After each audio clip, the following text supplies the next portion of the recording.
வணக்கம் நண்பர்களே. கொஞ்ச நாள் முன்னாடி இந்த முருங்கை மரம் க்ரோ பேக்ல தான் இருந்துச்சு.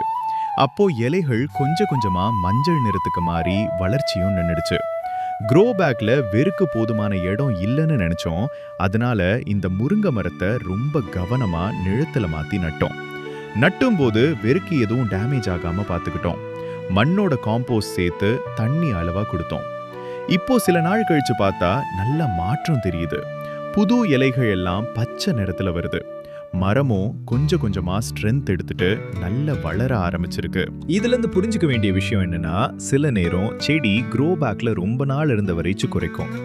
சரியான நேரத்துல நிலத்துக்கு மாத்தி நட்டுனா நல்ல ரீகவர் ஆகிற வாய்ப்பு இருக்கு. நம்ம முருங்கையும் இப்போ ஆரோக்கியமா வளர ஆரம்பிச்சிருக்கு. இன்னும் சில நாளா இன்னும் அதிகமா தளிர் விடும்னு நம்புறோம். உங்களுக்கும் இதே மாதிரி முருங்கை இருந்தா இந்த முறையை ட்ரை பண்ணுங்க. வீடியோ பிடிச்சிருந்தா லைக் பண்ணுங்க, உங்க அனுபவத்தை கமெண்ட்ல சொல்லுங்க. நம்ம சேனலை சப்ஸ்கிரைப் பண்ணி சப்போர்ட் பண்ணுங்க.